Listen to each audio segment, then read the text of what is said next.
Welcome back to our minute-to-minute analysis of Matrix Revolutions. Last time, Neo learned what Smith is and what he needs to do to stop him from destroying everything. Now it's Smith's turn to meet the intuitive program. Welcome to Matrix Explained.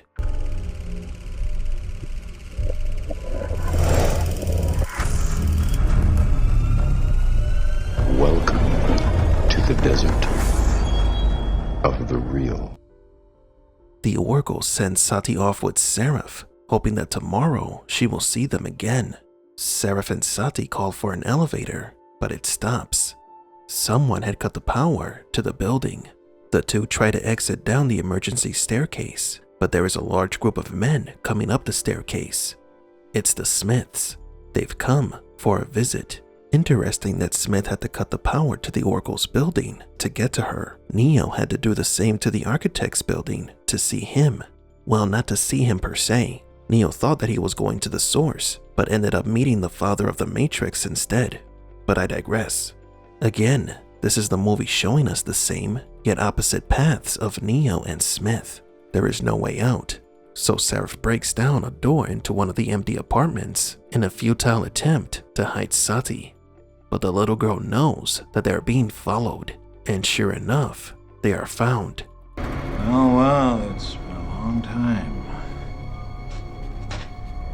I remember chasing you was like chasing a ghost. I have beaten you before. Yes, true, but as you can see, things are a little different now. Part of the agent's job is to find and eliminate exiled programs.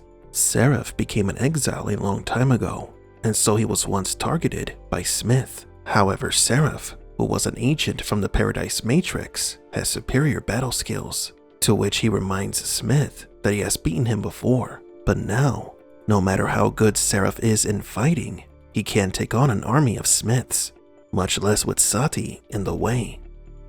And you must be the last exile. The Oracle told me about you, Really? What did she say about me?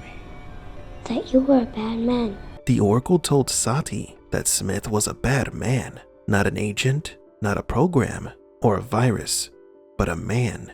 That is interesting, yet odd. The Oracle again identifies a program using a human gender or noun. The Architect is a man. Smith is a man. Smith is behaving more and more like a human. Oh, I'm not so bad once you get to know me. The Oracle is alone in her kitchen, smoking a cigarette, waiting. A few of the Smiths enter the kitchen. They have never met before, Smith and the Oracle, yet he knows that she is a powerful program. He knows that she can see into the future. But if she can see into the future, why is she there? Why didn't she hide? I suppose you've been expecting me, right? The all-knowing Oracle is never surprised. How can she be? She knows everything. But if that's true, then why is she here? If she knew I was coming, why wouldn't she leave?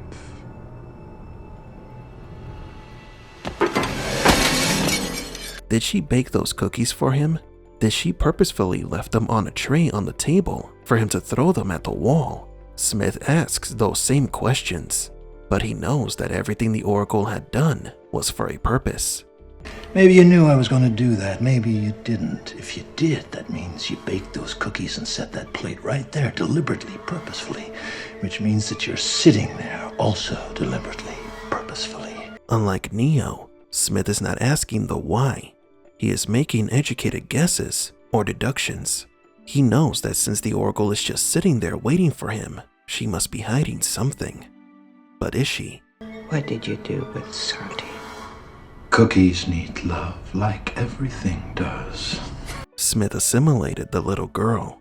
His snooty response was to reveal that Smith gains the memories of those he assimilates. The Oracle is not amused. She possibly planned for Seraph to hide and protect Sati. Maybe the Oracle hoped that only she would be assimilated, not the little girl as well. You are a bastard. You would know, Mom. Remember that the architect proclaimed himself as the father of the Matrix and subsequently named the Oracle as the mother of the Matrix, because it was thanks to her that the equation was nearly perfected. But there is another meaning behind Smith calling the Oracle Mom. Although the agents were created by the architect to regulate and protect the simulation, Smith, or at least the Smith virus that is now standing in front of the Oracle, is a byproduct of the integral anomaly. He is Neo's negative half. And how did the anomaly come into existence? By adding choice to the Matrix equation. The Oracle added choice to the equation, ergo she is responsible for the manifestation of the anomaly, and thereafter, the Smith virus. Neo and Smith are both her children. Do what you're here to do. Do what you are here to do is a Bible reference. It is what Jesus told Judas before Judas betrayed him and delivered him to be crucified. Smith would take the Oracle. She has sacrificed herself for the greater good. The Oracle allowed herself to be assimilated to achieve her goal. Smith begins to assimilate the Oracle. Surprisingly, her code is green, to which, if you don't know, the Matrix Reloaded movie script describes the Oracle's code as being golden. But as we are seeing here, her code was kept green. Why? We don't know for sure. All we have are theories and speculations. The simulation begins to distort while the Oracle is being assimilated. Like if a windstorm has entered the kitchen, the other Smiths are afraid. They have no idea how powerful she is. And technically, neither do we. The Oracle is assimilated, and a newly born Smith clone stands and removes his glasses. He smiles. He sees.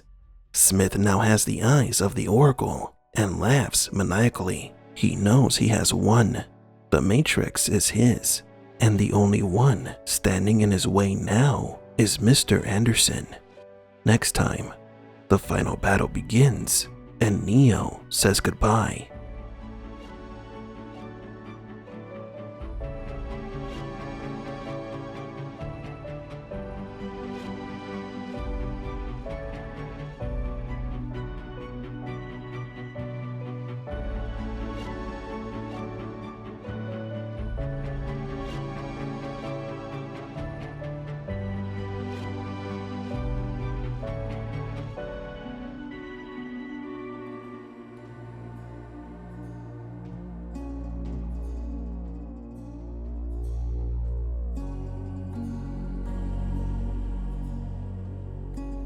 For Matrix Explained, please leave a like and subscribe, and thank you for visiting the Desert of the Real.